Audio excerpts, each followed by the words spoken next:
Hello? Hello. Hello. It is Wow. us. They are them. And it's clear that if you're listening to this podcast, you've come here for one of two reasons. Either you enjoy being greeted by like a barbershop quartet of hellos, Yes. or you like this little game we call Age of Sigmar. And you might want Oh. to stay a while and listen. Yeah, I like that. Y'all do that here too? Okay. Yes. Mhm. Welcome, dear listeners. This is the later version, the deeper version, the one where we run on tangents, the always strikes late. I'm here with all of our fellow hosts, Yeah. You absolutely love to Jack, see it. Rocco, and Mason is coming on today. Hell yeah. My name is Matt, and thank you, dear listeners. Here we are. Before we get into it, do all the like, subscribe, hit the little bell, all the stuff that we're obligated to say, and then we won't have to bug you or go into some monologue later. You'd be really although- surprised what happens when you hit that notification bell. You may one day end up as a guest on the podcast with the people That's you're true. notified to talk to. That It is unlocks true. the secret door. It's the secret Or you door. could end up in a tournament and beat me using my podcast, which Yep. is an actual thing that has happened. Mhm. So, shout out to Scott. Use his strength against him. Yeah. But you, My strength is other people's ideas. That's what I always hope. When I give people advice, I hope it's so they take it and just beat me next time. yeah. That's how we. Then That's you how can we learn do. from it. I mean, I just don't forget though, Matt. I mean, we've already said like, subscribe, all that stuff, but we didn't tell them to buy everything from the merch store, which we dearly need. There is Every a sale item. going on right Yes. now Yeah. through the end of October. Look there for is it in a the show sale. notes. Look for it in the links below. If you click on that button and you click on more buttons, Yeah. plus provide a credit card, you might find yourself wearing extremely breathable shorts. Or a cool jersey. Which match that cool jersey. Rocco. Yeah, and have the pants to go with it. But even Yeah. better, if you're on the website that hosts the podcast, not just your streaming service, but our actual legitimate website, just scroll down a little bit. It's right there. It's the same page. It's so easy. It is. And I think that on our last episode, Miles may have semi-validated, or at least that's how I will interpret it, that these I was garments there. might be the secret to beating the Pacific Northwest AOS World's Champions. I mean, Yes. Masters Champions. So Oh, consideration. Mhm. Yeah. that is interesting. Yeah. And one of our patrons also said they went 2-1 wearing our stuff. So That's One results, day. baby. All It right. is. We can't Mhm. challenge that. that's 66% win rate, man. At That's That's at right. least. That's right. The AOS Masters speaks for something. Very, very Does. large survey done right there with Yeah, Yeah. one person, 3 games, won 2 of them. We did it. I heard they have a really sweet deal that if you order every item and add all of them to the cart and give them the credit card and check out, then the deal is you own all of that. Oh, that's I- tough. that is Yeah. that is what I've Yeah. heard. Yeah. How capitalism works, actually. Yes. I would check it out. That's just I mean, like, not to over promote it, but anyone who orders a sufficiently large amount, pretty much that, yeah, we'll buy all the things, might Mhm. even throw in some dice. If that Yeah. doesn't get you, I don't know what you're waiting for. I don't even have dice yet from us. That's Oh crazy. yeah, we got to send those out. I gotta go buy Anyways. some shit. I mean, yeah. So Yeah. we And- swear we have a real topic tonight. yeah. Yes. Yes, we do. Kind of. All right. Yeah. Kind And of it's- do. It's kind of good actually because Yeah. I've been slowly putting my army together, and the last Mhm. time we talked about my army on here, it was in prep for Mason's second place at Tacoma Open with Nighthawk. Ooh. Yeah, Yeah, you were so- there, Mason. I know live what here, it is. baby. Yeah. Love to see it. But and now This is Mason's got. Oh, no, we got the giggles going. I love it. So I pulled back the curtains here. Uh-huh. I've set the stage. Mason, you want to tell us about how you What'd you do took this time, buddy? cities to first place? Oh yeah, okay.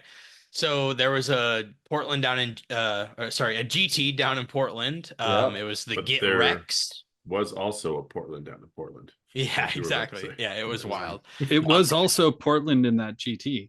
Yeah. It was called Critcon. and it was Okay. put on by the PD Rex crew. Nice. Shout them out. Yeah, it was pretty sweet. They're Portland and Oregon local guys. Really cool crew down there. Oregon or Oregon? I've always wondered. Oregon. Oregon. Okay. Yeah, Oregon. Good. Yeah, if they're Oregon, then they'd be oreganos, right? Love it. Yep, there it is. There's the dad joke for the night. I'm Yeah. done. Hey. I'll be here until the rest of the podcast. Yeah, but there was I think it ended up being 32 people when the That's dust settled. nice. There was a few Nice, drops and nice. stuff. Yeah. Yeah. It was interesting. It was at this mall in Portland. Okay.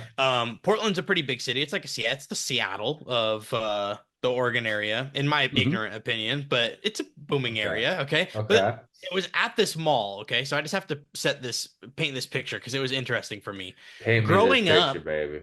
Growing up and even into my like early adulthood, this mall was booming. It's like a 3-story huge mall with an ice skating rink in the middle of it. It's a huge, very large sounding mall.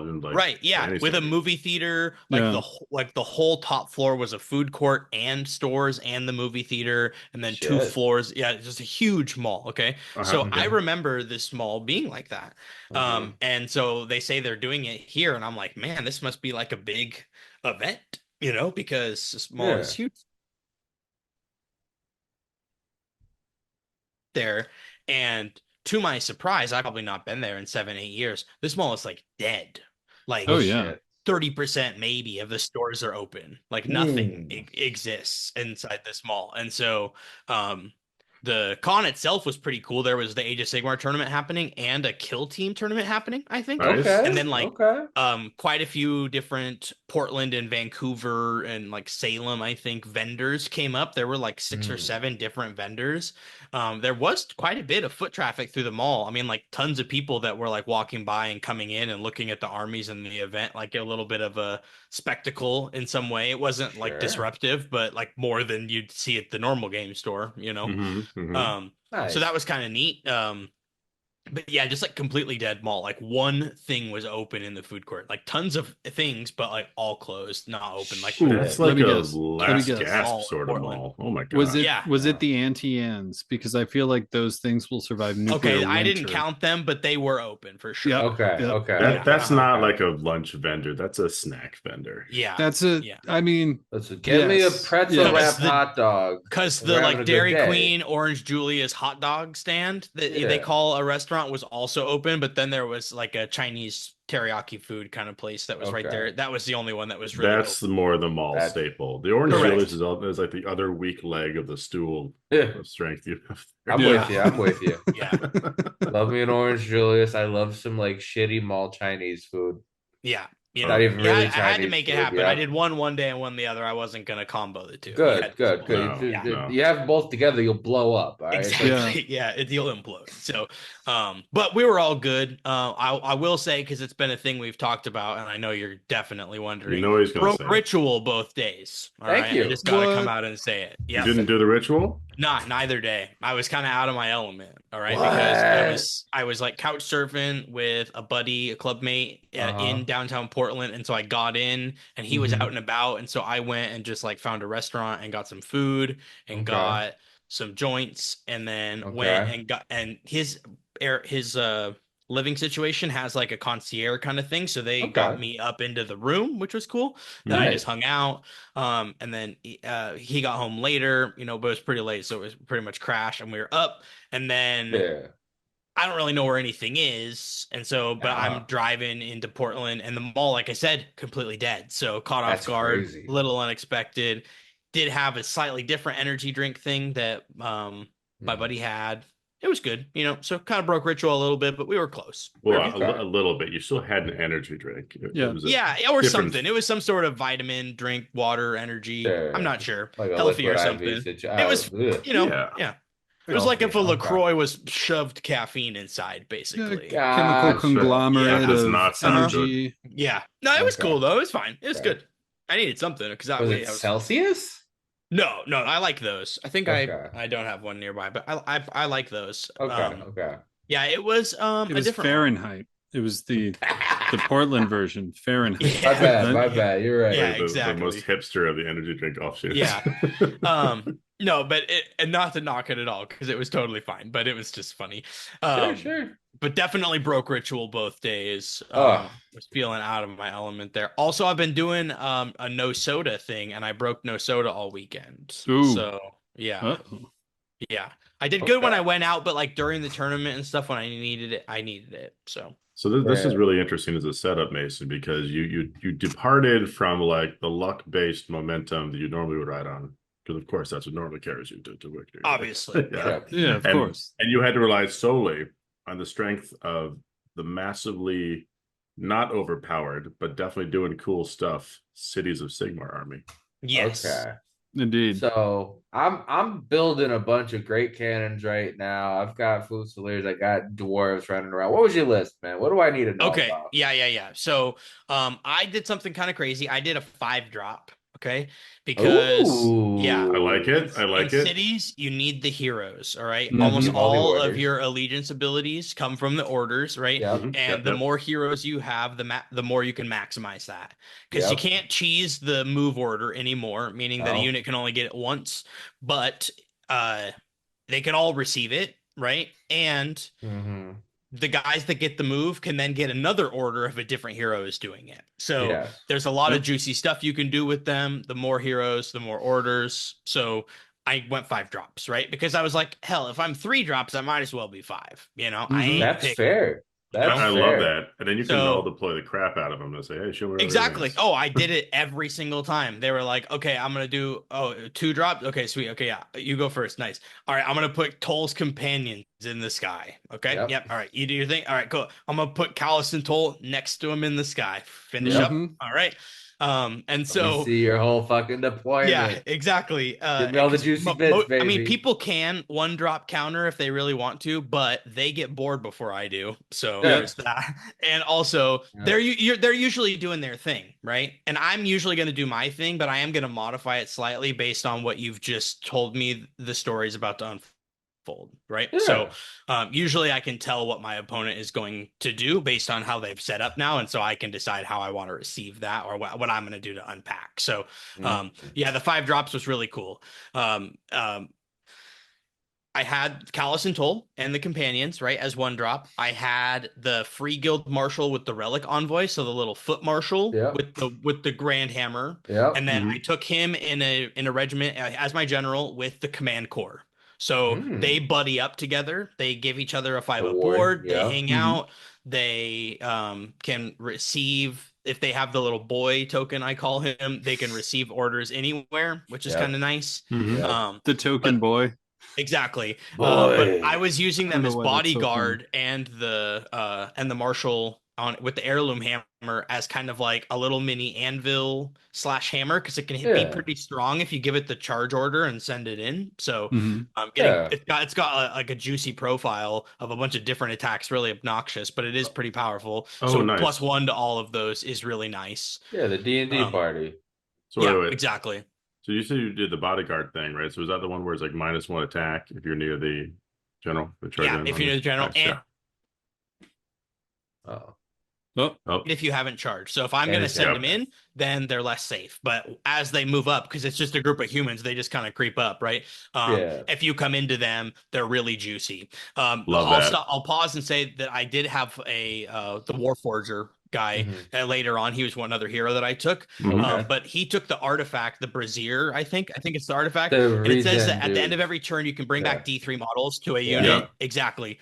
So what you can do with the command core is you can kind of force your opponent to like have to go into it or like want to shoot it or make it the target to receive the unleash hell or any of that. Because Mhm. if they do 9 damage through the 5-up ward and the 4-up save, I think it's 4-up. They might be a 3-up. It's pretty good. I think they're for. But if they double do check. 9 damage, you'd lose 3 models. And then with the Yep. Brazier, if you get the 5 or 6, you get to bring 3 models back. So Ew, you can yeah. do really cheesy stuff. So sometimes people didn't realize it until it was too late. I was very clear and upfront about the rules, and they're like, "Okay, cool, I got it." So they go in and they'd fight it, and I'd be like, "Oh, quickly, you're in here now," because I'm gonna Like, I revive. welcome. Yeah. That's so funny. Freaking here I with love that me. moment, that feeling when like you get the 3 full models back, but that's 9 wounds of oh. Yeah, Mhm. it sure is. Yeah, it's Mhm. quite good. Yes. So I did have a Warforger, and he just hands out a +1 save, right? So I'm giving that to Mhm. the Command Core also. So the Command Core just are doing a big front and center, come play with me kind of motion. And if you don't, Yep. then they're just going to creep up and then eventually be aggressive on you. Their weakness is that they're slow, right? And so, and they technically like don't want to be engaged on all fronts, but if they're just allowed to kind of like dominate a space and dare your opponent to come to them, or they're just gonna like creep onto points. It was a really nice little power pair there for the hero bodyguard. I love Okay. that. I love that. Yeah. With the Warforger, I had 2 units of Min Fusiliers. Okay, Okay. these are my screens, right? Yeah. These are steel helms with pistols. So Yep. like that's basically all you need them to be. They're really good at that in matches where you don't need to protect from like a big alpha hitter or something like that. They really are nice at like picking off terrain pieces or endless spells. They were like MVPs at doing that all weekend, just making Mm. space for me or like dealing with issues. First game, Mhm. they took out cogs, which was really annoying me because they had a bunch of wizards that were getting -1 to wound. Later Yep. in the game, I had some of them just dedicated to shutting down Nahals just the whole game, and I would have paid Yeah. double those points to get that utility from them. So just 2 minimum units of those. Was originally thinking a reinforce unit, but was recommended to maybe try to split those, and it ended up being a really welcome change there because the shooting is not what we're going for here at all. And we'll get to that in just a Yeah. second with the rest of the list. But Okay. the little bit of plinking did help, right? Between the Callus and Toll, between the Fusiliers and the Command Core and the little heirloom hammer guy, he's got a pistol also. Like, Yep. you have a decent amount of peppering and shooting, so it is kind of nice. Yeah. But So I very did then much have death by 1,000 cuts, right? yeah, just and really like death by 60, and it's just like I'm just trying to Yeah. hurt you, you know. Yeah. Um, I did then have a Rune Lord with a unit of 20 hammerers I dig hanging it. out. Yep, just They're real good. juicy, very Yeah, they're good. real Man, good. they slap. Just force threes, Ren one, 2 damage. All right, Mhm. Yep. and I they just have picked 5 up up 20 ward myself. yeah, they have the 5 up ward when they're near the Rune Lord, Yeah. and they're always hanging out. Like there's no reason for them not to be. Never. Yeah. The Rune Lord dude is like just pretending that he matters, and in a Hmm. couple of games, just being the most clutch thing on the planet. So it was just hilarious. Hmm. A lot of the times, He's she's like, "I'm gonna try to pray." Oh no, okay, cool. I'm gonna pray here. Oh, I guess it doesn't matter because I'm gonna do he's the their cheerleader. anyways. He's And totally then, their oh cheerleader. shit, now I've got 9 points. Oh, but you just teleported near me. Okay, sweet. I'm gonna do the cities one and blast blast Yeah. you Yeah. overloaded. And so I actually did that to kill Nice. a Lord of Change, and it was Nice. Wow. beautiful. Yeah. So like the how we got to that point, that Lord of Change should have like ultimately died where he stood, but things were missed and forgotten. So it Yeah. didn't feel too bad when he did it. And then I was like, okay, cool, I'm gonna do this prayer thing that I have, like Kamea. And he's like, Yeah. oh damn, I definitely wouldn't have done that, but it don't feel bad because he shouldn't be here. So it was all groovy. Um, Sweet. but yeah, the by and large, the prayers did not really matter. Okay. Okay. And then I Again, had another hero. yeah, another hero for sure for them, just dedicated to them. And it's just you need it to bring them. So that's the key Yeah. thing. Yeah, it's Yep. attacks. Attacks with a payoff because I want the heroes. So I don't care what race you are. We don't Yeah. worry about that here. I honestly, I Um, love it, Mason, because you're really playing the whole city's theme. It's like a oh bunch yeah. of scrappy heroes, they're people, mixed arms Uh-huh. force, Yep. and Yeah. I mean, You'll I don't love want this to. finale. I also have a sorceress and 2x20 executioners. Jesus. So I Yeah. love Okay. that. I Yeah. love There's that. the hammer. Yeah. Those things exactly. on the charge are some of the scariest things in the game. Yeah. 100%. I don't think I've had more fun than, and I was warned that that could happen. The guy who Yeah. lent me the army said, "Hey, this might happen." I was Yeah. like, "Oh my god, Danger, that's risk of fun. incredible!" Yeah, Yeah, because they are scary. there were times where I told my opponent what was going to happen, and they were like, "Cool, oh, we're on it." And so I'm like, "Okay, cool. I'm going to charge in, and here's the charge order, and I'm going to roll half of these, and then I'm going to grab these 6 more to finish out the next roll." Okay, Mhm. and so I would do that. I'm like, "Okay, this is the 12 mortals, and then I've got 11." Through for rend 1/1 damage. Like we could just pick up this unit, right? Like, Yeah. yeah, They they're do like, seem oh like they god, do that all the time. Yeah. They are like Quick, Oh, go ahead, Jack. Go ahead. Just small interjection just on this point. You're really like stoking the fires for me, Mason, of like a little, I wouldn't even call it a side project. It's just like an always there possibility where because I have like a 10,000 point old school Dark Elf army, most of which is painted, I do have like 80 executioners. They're do so it. good. Just do it. Yeah. Just do it. Just get a bunch of sorceresses together and just do it. Just put them all in. Put them on the field at least one game. Doesn't matter They how could badly be you 20 beat points. everyone. They could be 20 points more expensive and probably still be worth it. They seem They're like it. terrifying. Yeah. They're how many So points are they fun. again? They're like They're 140. 140. Yeah. 140 for 10, right? And I'm they can paying really 150 for the hammers. And don't get me wrong, I like the hammers, but boy howdy did those executioners just carry stuff. Yeah. It seems like it. I mean, like I was list hammering at one point, just looking at that stuff. I was thinking, should I at some point explore this? And I got all that, all the other Dark Elf stuff. I have 120 assembled Corsairs, many of which are painted. So like I can do some silly stuff. You know what? I'll if we get to it, I'll talk a little bit. I think that in all elves, it could be a really good thing right now. Dark Riders are some of the best units in the game. They are. Oh my god, yeah. So surprising. So nice. After. Yeah. Like Jack, seriously, I know this is probably not your style, but if you had 40 of those lying around, that's something worth trying because they're actually just an incredible amount of little attacks, dude. Volume. Yeah. The Dark Rider spam. Oh yeah, that looks fun if too. You got 40 of them. It's a bunch of shooting, and it's a bunch of 12-inch shooting. It's a bunch of melee attacks. It's 2 damage still on the charge, and every single one of those units gets to roll that situation at the end of the turn. And so the thing is, if you've got, it's good. It's good. That's a Mason list right there. This is the one I took to this tournament. This isn't a me list, but I still played it. So, I only have the 5 Dark Riders painted lovingly from a while ago to play with, but don't get me wrong. That does appeal, even though I might have this Baroque, trim, heavy Slaves to Darkness armor on right now. Right. At my heart, and originally I am a Slaanesh player by Hedonites, so tricksy business is my business, and I love a little death by 1,000 cuts. I'll be happy when we get Cold One Knights Justice. I'll be happy when my Cold One Knights can all come back on the field and be super happy. They're almost there. They're almost there. You can probably get away with playing those right now as like the Drakespawn Knights. Yeah, no, that's what they are now. Oh yeah. And they're not bad at all. No, and in fact, I think that like output or efficiency per point, I think they're like right there, slightly better than the Dark Riders that are right under. I forget. They're right next to each other though, both really solid. Slightly different. Because they still make a good anvil, at least for an elf army. For the moment, 100%.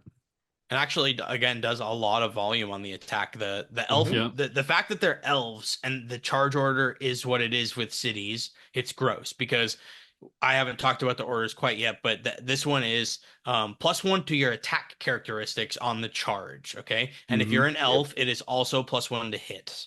So if you have 5 heroes and they have not done orders and 3 elf units are going to charge, you can do it. Bing, bing, bing. Okay. They can all have it and go in. So, and who cares if you're wounded on really 4s with executioners if you're auto, you're doing mortals on 6s to hit. It's just so gross. Then it's just you get all these 2-ups. You're like, cool.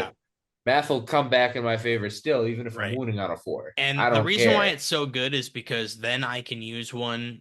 I took 2 units and then a unit of the hammers, right? But I can give the attack order to the hammers and instead of like a 3rd elf unit or something. They still get the +1 attack characteristic, and they're on 4s, 3s, rend 1 for 2 damage. So when they connect, they hurt. And so that's when I want to all out attack. Exactly. That's the one that I want to do it on. And if not, you know what? You just trust your 4s and 3s, baby, because I'm still connecting for like 14 damage usually. It's still a lot of attacks. When there's 3 of them, 3 attacks per on the charge, right? 61 of these hammer attacks coming in. Oh, that's awesome. Okay. They're gross. They melted my sisters, my blood sisters. Any protracted combat with them is just terrifying. Wait, so Mason, was there anything else in your list? Was that it? Yeah. No, I think so Sorceress and Callison 40 Toll. Executioner, Yep, yep. Rune Lord and Hammers, Callison Toll and the dudes, the Warforger and 2x10 Fusiliers, and then the Free Guild Marshal on foot with Boy and the Command Corps. All right, Yeah, it sounds great. about right. I Yeah. mean, it's interesting how it What- adds up because the way it's described, it feels almost like an anemic army in a way. And I fought a list Yeah. really close to this just a little bit ago. That's still like 80 models. Yeah, but As the weird as it 25 does say, mils, like, yeah. it still feels like an anemic little list. And I think that's partially because having fought it, if you can get the drop on the executioners, they're gone. They don't last whatsoever. But man, when you play them correctly, that's the most terrifying unit I've ever been hit with in fourth edition. Nobody so far, ever touches the Executioners unless I allow it. Good. Yeah. So what you took Morbid Conjuration, or did you take the I took Forbidden Power. Okay. Actually, Forbidden Power is the one that has the Soul Scream Bridge, the Shards of Valinar, the Taliman on the boat thing. Are we teleporting Executioners? You definitely can. Maybe you can give them 3d6 charge and put them through a bridge. Yep. Who knows about that? Who knows? Maybe you can put them through a bridge and then give them the move order to be 6 inches away and just regular charge. Oh, man. That's cheeky. That's cheeky. I like that. Okay. Well, now I know what I'm painting over the weekend. Jeez. Yeah. Another thing is you rarely want to do that, but the threat and the explanation to your opponent and what they have to now prepare for and screen for and think about is insane. When you're just like, okay, you're good. All right, cool. I'm gonna go 7 inches up the board and sit here and move up this castle and score these 10 points. Your turn, or I'm gonna score 7 points or 9 points, because it was okay if I went down like a tiny bit. I don't have cav. The take the flanks can be tough. I do have something in reserve, so like in a pinch, I can take their lands. But oftentimes, what I'm doing with Callison Toll is catching out something in the backfield. I drop out 9 inches away. You move order both units, so now you're 6 inches, and you're trying to like snipe or cheese a wizard. There's 2 heroes in the fucking. No, it's only 1 hero, but the human order says if you target a human, you can target a second unit. Yep, that's right. So that move's very good at just either stopping something in its tracks, right? Like just I'm gonna because fucking need to get so survivable. Yeah. Like I am in love. Just find a proxy if you want. I mean, I want the models anyway. Don't get me wrong, because the unit's really fucking cool. They're really nice looking. And I'm big on RPGs and shit. So like that. Yeah, and they should increase them. I mean, the Regiment of Renown is probably worth 300 points. Yeah, easy. How much are they right now? What's the 230 for those guys? Yep. How come that's 230 and my beloved Gunner Brand and Assorted Co are 280 or 260? Because Gunner I'm literally starting cooler and they have cool points. I'm starting like every order army with Callison Toll in there as a Regiment of Renown, and then start building a list. Everyone. 100% agree. Because they're even better as the Regiment of Renown. This is just their regular shit in cities. Correct. Yeah. That he's doing I would tell my opponent, that in cities, I get to be 6 inches off the charge and kind of threaten a wizard. But I have to come in legal, and then I can cheat a little bit. I don't get the 6 inch.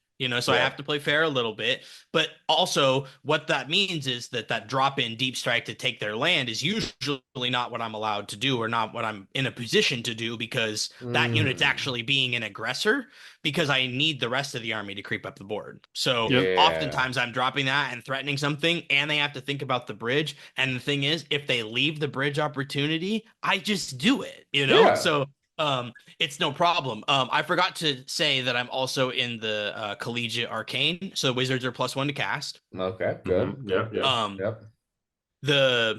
The Sorceress and the Warforger are the 2 casters. The Sorceress says like roll a dice and potentially eat one of your one of your dudes, or just it lives, right? And she gets another +1 to cast, and then a place of power. Before it used to not live. It used to just auto kill. Always a kill. Yeah.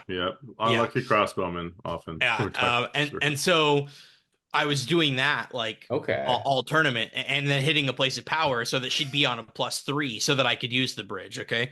This is a Yeah, good time to pause and just talk about this manifestation lore, because if you please. play it correctly, it's actually probably one of the most busted ones. Between the shards, the boat, and the bridge, if you think Yeah. about those base sizes, it's two chariot bases, two pig calf bases, or slightly bigger. The shards are unique Yeah. base size, and then Mhm. another calf for the boat. Okay. Those Yeah. collectively are 30 wounds on a 4-up, 6-up. Okay. Yep. Mm. So that is just a lot of girth that I'm allowed to just drop in combat with you. Yeah, you're the Um, second person today to tell me this about this yeah, thing. yeah, First person, I'm like, oh yeah, cool, dude. I'm so happy for you. You yeah, did good. You know, you're saying this too, and I'm like, God damn it! Now I got to look into this more. All right, yeah. all right, all Another right. Ups been thing though, validated. and I almost did it twice, but my dice were like, nah, you're not gonna do this to these people. It's like I rolled a 3 for there was no unbind. Sure. I was +3, -1, so +2, and it's like 3. Like, okay, yep, it needed a 6, Yeah, that's I you got a guess I got five. a Yeah. 5. Yeah. Mhm. But if they go seize the center and they don't have like actual hammer type units going in to do that role for Oh, them, you bad I man. can I just know put it exactly. from the line on exactly where they need to stand. They Oh. can't deep strike on it anymore, right? And so they also can't move onto it. So they'd be Uh-huh. forced to engage multiple units that can kill it and then pile onto the point to So get Yeah. it. gross. Yeah. And they Um, still need one who doesn't even swing to still make a few guys to get in, or two actually, Exactly. right? Yeah, I That's mean, horrible. yeah. So you have to super overcommit. And the beautiful thing was, if that happens against my army, I'm like, oh yes, okay, because now you're right where I want you to be. Right now Yeah, you're you're right in, in the I can middle move of the forward, board. charge. Yeah. So and you have to be because of that, or just forfeit the tactic, right? And so Yeah. This so totally just boils down to seize the center is not always a trap, but it might be a trap. Yep. definitely can be. Yeah. So there's a lot of Okay. cool stuff. I will say that if you try to use forbidden power in a couple of games and your opponent is a crafty one, you can probably ruin your own games with this spell lore. So Because you it just have takes to up be so much very room. careful. Well, that, and because, unless you want to spend your minimal cast to get rid of stuff, your opponent's Mm. really not usually trying to get rid of a bridge once they've been screwed by it. So, Yeah. Yeah.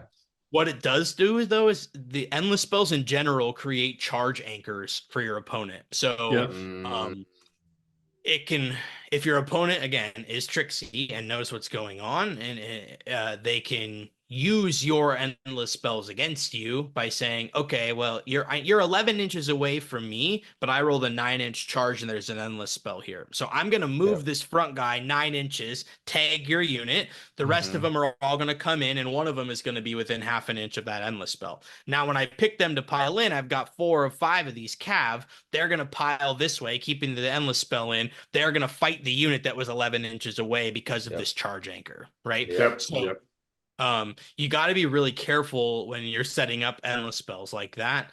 Mm. Shackles is one that people can misuse, right? It seems powerful to use. It's popular. People want to use it. But if you misplace those, it can really, really hurt you, especially if you're looking at like a 20-man unit of 32 mils. Like, you can get a bunch of Mhm. Vestigore, or Mhm. even with these 25 like executioners, like They my fit one of right my in. opponents did it. He did it. He put shackles right there, and I was like, "Oh yeah!" And so I like Yeah. moved my way in, because he made a little triangle. So I was like zigzag, snaking them Yep. those executioners in, Mhm. and I got like 13 of them, and that's all it takes. So, Yep. um, uh, Quick, Okay. quick counterpoint though, okay, specifically if you have something that has strikes first or strikes first on the charge, uh-huh, that strategy can actually be used as a lure, because half the mm-hmm, time people are going to be like, oh yeah, you just gave me an easy charge. But if you have a counter charge, specifically I've used it a lot with daughters, right? Mm. Anytime I had the chance to set down the chains, and give somebody an easy charge into an area full of daughters, it was 50-50 they were going to take the charge. But if they took the charge, that means I'm immediately wiping a unit, because I can yeah, A, countercharge, get strikes first with something, and then B, with the Blood Sisters, roll higher than their wound roll and or their health characteristic, and Mhm. boom, they're striking last, right? So there's a lot of, I don't know, I like using them as bait. and it's Okay. becoming For this sure. fun little mini game for me. I like gotta that. say, And there's the two Yeah. sides of the coin.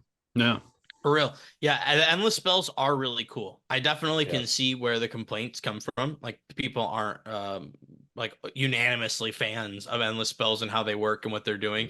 They probably shouldn't have made them free, you know? Or like they should have Yeah. maybe just like let us take one. You take one for free. Everybody can cast it. You can do all the whatever, the same everything, but you get one, you know? Yeah. Figure Yeah. out Kron Spine. I don't know, just nerf it until it's the same.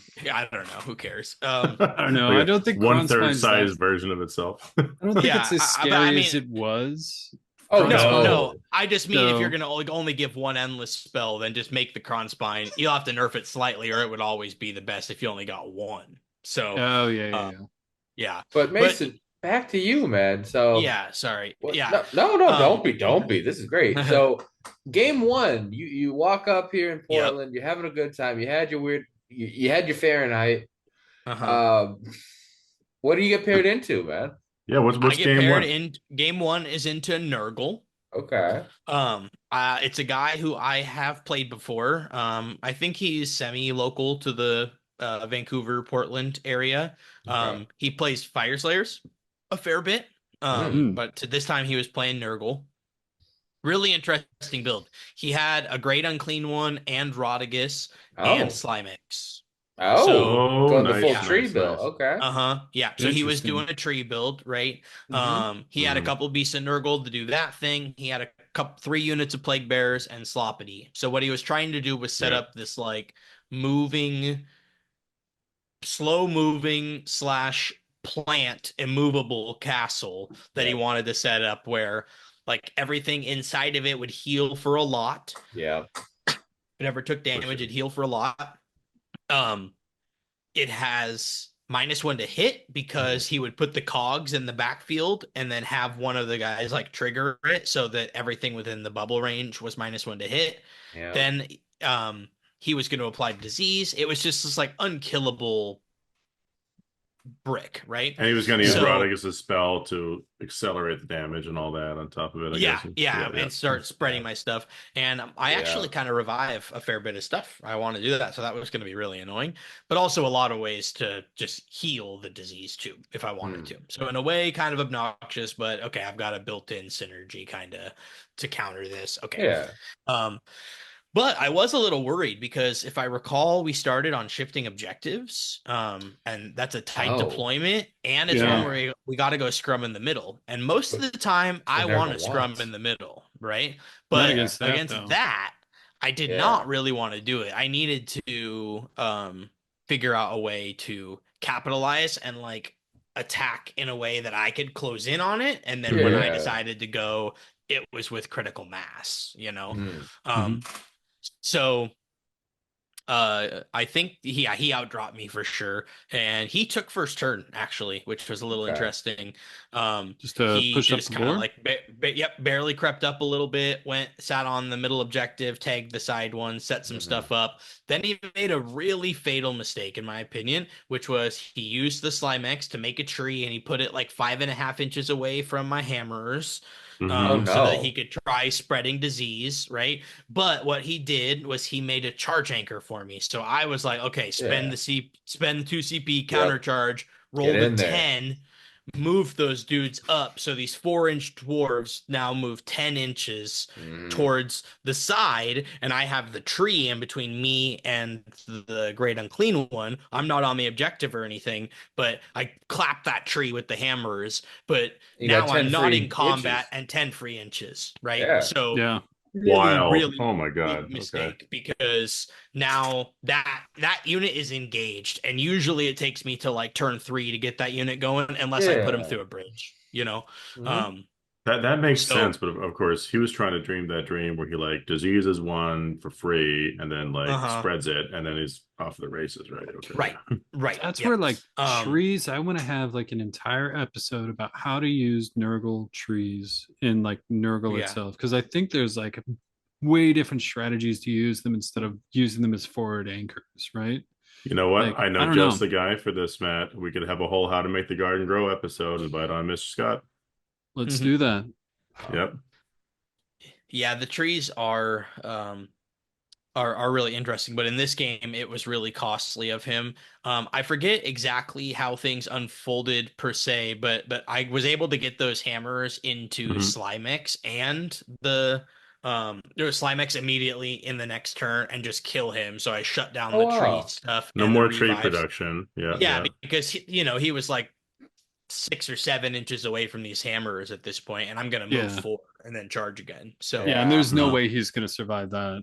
right. No. So I do that. I move up these Fusiliers kind of in front of and still creating that wall and that screen just to try to like bait him forward just a little bit more, and then move up the Executioners. So because I deploy them tight inside. I kind of like practice this castle wall kind of a thing. And so I move it up, I creep it in because now that I've let the hammers run out in this instance, kind of creep up, drop Callus and Toll in the back, move in, right? Because I Hmm. now need to threaten that back objective or Yep. that back territory. mhm. So um I don't get a double turn or anything, but I did do a lot of damage. He's not able to do much more at this point because he can't commit those guys in, you know? Yeah. So um, Yeah. what I did offer or allow him to do was to engage one of them into the unit of um, command core with the marshal, right? Mhm. They were able to be there. So they got engaged, and I'm like, perfect. Now you're stuck in this tar pit, and this little plink damage, you're gonna heal a little bit, right? And I'm gonna get poisoned. Okay, but I'm gonna be able to land 6, 5, 6, 7 damage. Okay, now I'm Yep, yep. confident that the executioners coming in are gonna drop you through the ward, right? Yep. Yep. So that was ultimately the goal there and what happened. And then any amount of executioners that died in that battle, plus a whole other unit, were going to be able to be enough to kill Rodriguez for sure. And so Oh it was yeah. all just kind of calculated while I was pressuring the backfield with Callus and Toll. I think we went into the third round and I had Nurgle tabled. And so we were able to kind of talk it out from there. I didn't need to do many tricks in that game. I kind of just there was a misplay in the beginning that I capitalized, and then I kind of just executed a pressure game, right? Good. Yep, yep. A resource starve, if you think about it that way, just from a space perspective. It's Yeah. such an interesting example though, like of exactly what we're talking about before we even got into the first game. Like you had a charge anchor, it literally magnified the importance of what's normally an amble unit for you, right? With those hammers and Yep. for most of the Yeah, game. yeah. Free Oftentimes they're an movement. anvil. Yep. Free movement. Um, I love counter I will charges so say much. the Yeah. army that I'm playing to also is kind of hard to want to engage on because it's actually really resilient, Like on Hmm. Hmm. on demand, we're talking about these orders. Another one we haven't mentioned yet is the dwarf order, but again, I can give it to anybody, and if I do, they get a 5-up ward and strike last. Yeah. So defensive ability, but I have to make them strike last. But if it goes onto a dwarf, they're also -1 to be hit. Hmm. So um most of the Such an time the easy dwarfs trade. Yeah. Right. Yeah. Most of the time, the dwarves already have the 5-up ward, so I'm letting them chill. But what I can do is, if a unit of executioners is now getting engaged on, they sit on a 4-up base save for some reason.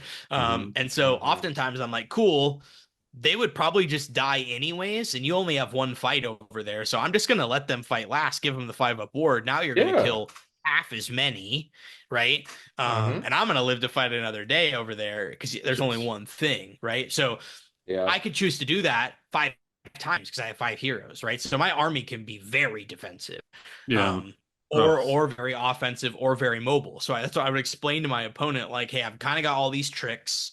I'm a slow army on paper, but technically I can be anywhere that I want to be.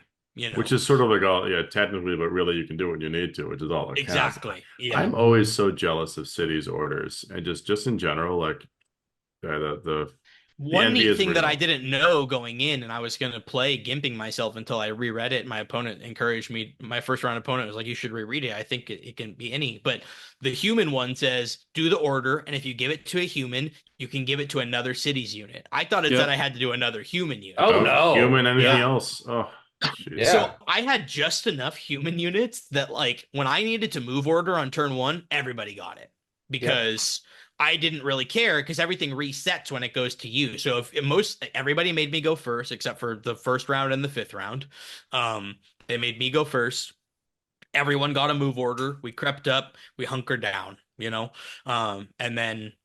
then you go and it's like, okay, if I want to countercharge, I'm going to do this. Or if you're coming into me, everything up front, including the Fusiliers. Okay, strike with all your stuff. My whole army has a 5-up ward this turn. Here go. See, that's what's so crazy. Handing out 5-up wards like they're candy in a little known place like the Frozen North or the Chaos Wastes. You need to take an entire sorcerer to get that up in a 3-up, not just like, here you go. I mean, it's just that they lost their shield somewhere. It's just how it goes. When you're running around, sacking all of the mortal realms, just building, the biggest city in the entire, entire lore at the moment, and then going to free Slaanesh, you just forget that you left your shields at the last outpost. Right. That's what it is. So round 2, Mason, well, they're salty about chaos. Round 2, I had to play against my buddy who I was down there staying with. His name is Michael. Didn't you do this to Jack too? Yeah, when he gave you the ride? Well, I drove. Okay. Oh, you drove. For the record. I was going to say, it's a total like snake and the frog. It was earned. It was earned on Jack, right? Yeah, exactly. Scorpion the frog. That's so this guy is a newer player, but super strong player out of the gate. Sure. He's Portland local. Like I was staying with him. I think this was his 3rd GT, and I think he went like 4-1, 3-2, and then ended up going 4-1 this event. So he's definitely hitting the game. Yeah, doing really good. He was playing Seraphon.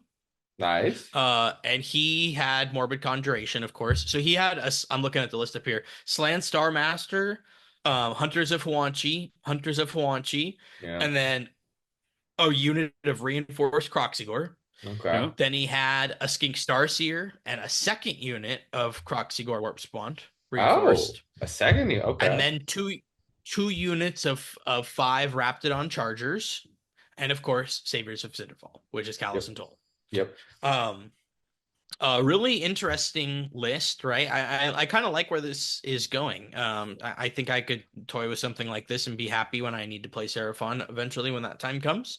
But I'm surprised no warrior block, but take and the second unit the of Croxigors. Yeah. No need with the Croxigors. Oh my God, those things hit hard. Yes, They're do. like 3s and 2s, 4 damage or some garbage. I'm like, what's happening here? I'm like, okay, what? Are you serious right now? So Bodyguard was a big help against the Croxigor. The -1 attack at 4 and 3 damage is just like nuts. But yeah, the good guy, like it was just nuts, man. They were so powerful. They've got the Hunters of Huanchi that are just coming down, being annoying, doing stuff. And then it's nice to be able to freely use them for the tactics when you also have Saviors of Cinderfall, which is an actual threat against wizards in the backfield. So the Hunters can really just do what they need to do.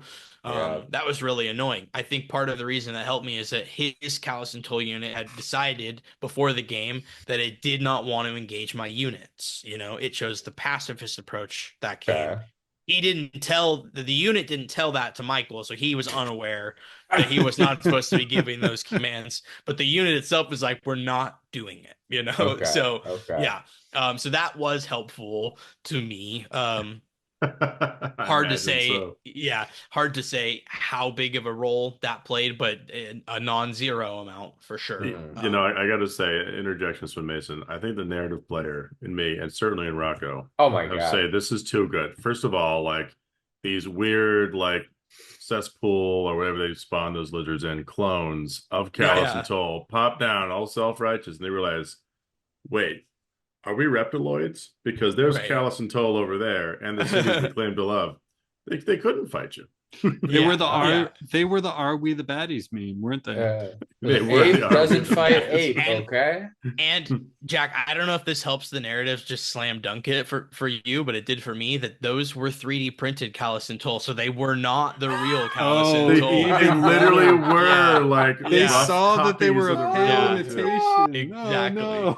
Yeah, yeah. They really did wonder why, like the Chotek embassy and actually wanted those blood samples before they got to go attend the party. Right, right, yeah. Oh shit. Yeah. And That's the funny great. part is we insured because he dropped his in the backfield and I dropped mine in his backfield, right? And so they never saw each other. There was never a Wow. doppelganger effect or anything. Everything timeline secure. We're good, you know. There you go.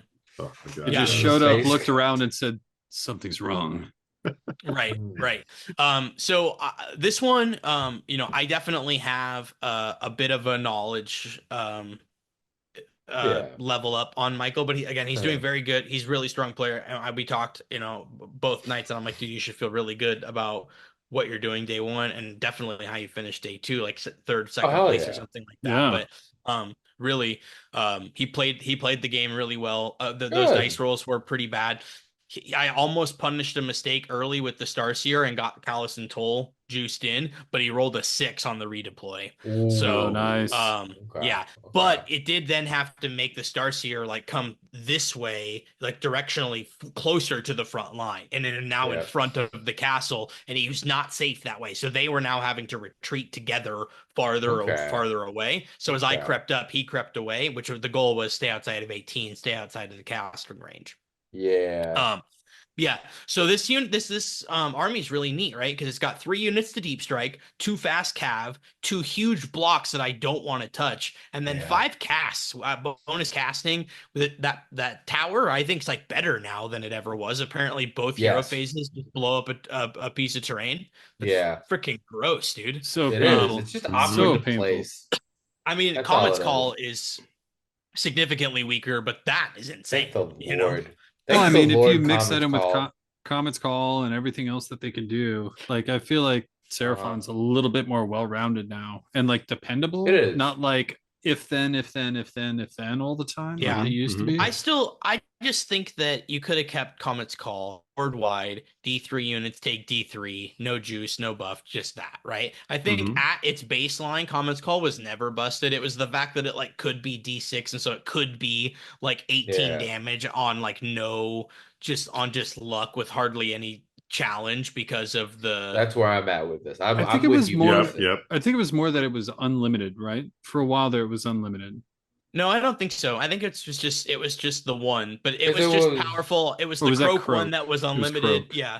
And I think that one might still be, I don't know. But either way, they're doing fine. Like Seraphon's not dominating, but it's fine. And it's doing this cute little like mixed arms thing, right? And I thought that this was actually like really close. Those Croxigore were real strong. They're definitely chonky. Put some dents into me, but the thing is that he also was not able to make a revive roll, and then that would do it. If you don't make those early and get those revives, then you've banked on that, or you're you're playing to your outs, and that's what you need to like cap that back objective and accomplish this other goal at the same time. Then you start to kind of like spiral downward, and so it kind of turned into something like that that was really close. What was the battle plan on this one? Do you remember? I can find out probably. Stand by. Because first one was shifting objectives. Yeah, I could have even gotten the first one wrong. Like, it's interesting because Croxigore are insanely good, especially when you pair them with the I can't remember the specific name for the rule, but where they get the extra movement. And then if they get like +1 damage or something if they're near the skinks, and that's what the Raptidons are always just like kind of because they can keep up there. Yeah, they're insanely good. They're just a little slow, unless you like throw everything into it, and then you got to make sure that you. But he was giving them like run in charge, I think, too. And then he was taking the asterism for the +2 move. That's what it is, the asterism. And even then, if you can't find the battle point, that's fine. But they're good at taking buffs. They do great damage. So my mistake. The first one was actually Border War. So when I talked about Callus and Toll coming in, that's why when I was describing it, I was like, okay, I thought I was taking the back objective, so I was, they were coming in to steal the home objective, right? This one against Seraphon was shifting objectives, which was to my advantage because now you want to scrum in the middle, and I actually overwhelm you, right? You came in and you hurt me and you made dents, but boy, do I hit back, Yeah. Well, the Graxagor don't really survive that well. I think they have a 4+ save base, so the best they can do is a 3. Yeah. And then they And, don't have any Mason's wards. pumping out mortals. So But Yeah. 6 Yeah. health. 4 up, 6 health. Still good. Dude, they Still went- chunky. yeah. They and go what down, he was trying to do was they go down to enough attacks. I just Yeah, well, deleted an entire unit with the Blood Sisters before they could even fight. he was on being the real last cheeky GT. and doing the take away ward spell. So Oh, the way that yeah, it worked, that's it really says good. you can't make ward rolls this turn. Mhm. And so I couldn't even like cheese it where they didn't have a ward, so it has no effect, and then I can order it later to get my Yeah. ward, because the way it's worded says just no ward rolls. That's good. Okay. Okay. Yep. But yeah, it was a close game. Seraphon's strong. He's doing really good. Made a lot of right plays, but the dice weren't quite there, and I was able to capitalize on those. Again, I think it kind of just showing an execution of like recognizing the game state and realizing, okay, I just need to keep this a pressure on and like deny resource and take away and Yeah. minimize his ability to come back. Right, do my best Yep. to like keep stuff engaged, but not quite kill everything. Reduce the amount of times he gets to roll, reduce the effectiveness of the range, right? So that was kind of how I took down Seraphon there. Nice, There you nice. go. So here we are. We're 2-0. 2-0. Yep. 2-0. Bingo. First game, going to the final boss of the first day. Yeah, And, right. Game 3, I'm going into a gentleman named Alex, and he has Disciples of Sneech, right? Okay. So I've just come off playing them in a tournament and practicing them for a while. So I'm like, hey, bro, I know your whole army. You're groovy. All right. Yep. Yeah. Which is probably a relief for him because it's a complicated army. So Yes. yeah, and I'm like, I know it all. Okay, like Mhm. you're groovy. You just do your stuff. Just tell me what's happening. We're here. Okay, just try to remember. I'm gonna tell you all of my rules now. Yeah. And you know, I've said this a few times, but sometimes when I take a new army like this to a tournament, maybe it's I don't know. Sometimes I feel bad about it, sometimes not. But I actually try to rules bloat my opponents in some ways. You know, if you have no idea what I'm doing and I'm doing 100 different things, like that's totally to my advantage because now you're thinking about that and less about likely what you wanted to do, and I'm only thinking about what I want to do. So for clarification, there, when you say rules bloat, do you mean the things that you can do that present a threat to your Tell opponent, him every or the things option. that he has to remember? No, yeah, I just that I try to have and I try to like go into stuff that is less known and I'm doing a ton of it, right? So I had a ton of orders and a ton of movement tricks and a ton of different buffs that I could do and different things to worry about, right? So it's so much to think about and take in because most people aren't aware of what Cities is trying to do at that volume. So not a malicious rules bloat necessarily, but I like to play armies like that. You know, like it was fun to play Bone Splitters in a way. They were similar where it's like there's just a ton of things you got to remember that I can do. But I have to tell you, right? I have to articulate everything, and I do, but that's where I wanted you to kind of underline it because I know where you're coming from, and that's more creating a decision paralysis for your opponent. Right. But just wanted to make sure it was clear for everybody listening. That's a good distinction to make. It's not like being shady about it. It's more like not at all. Forcing people to make decisions. I even have printouts. I always do. I'm seeing if I have some right here near. And like decision paralysis is probably the most fun you can put your opponent into. Like I think when you've got them questioning what they should be doing in this situation. Oh, and for those listening, Mason put up a big ass folder. Yeah, with like 20 sheets of paper. He brought his receipts. He brought his receipts. I print everything. Yeah, and I even write like stuff that has shooting combat and the range and the shooting stats. You know, I copy it all on there so I can say it's all right here, and I put it on the table so we'll say, oh, is that right? Let's check it out. I gotta say, Mason, but you doing that, like the white cloak of your purity in this regard is like beyond reproach. I think I do a pretty good job of this, and I often lean into armies that have like a lot of random whirly gigs too. And I just try to painstakingly articulate it verbally before the game goes on and remind if it's silly like that. And I always think I give myself a pat in the back, but that is above and beyond. You're giving people handouts with highlights. Not to mention, Mason, you writing those out will reinforce you memorizing your fucking rules. Absolutely. Yeah. 100%. It's definitely a part of my roadmap, right? And it's exactly it. And it's to have that frame of that reference because if I forget about something and I know that I have the reference thing to check that's broken out by phase, then I can check the first time and then I don't Yep. forget, right? Check Yep. game. Okay, going into shooting. Oh yeah, I need to do this thing right at the end of hero, right before I move out of here. I need to do this. Okay, now I'm never forget. So Smart um man. it's double. Mhm. It's double. And because I've like I picked that army up like on Wednesday and went Oh to the God. tournament on Saturday, you know. So like Mhm. I Yeah. when I'm being a lunatic, I have to do Mhm. something to reinforce it in.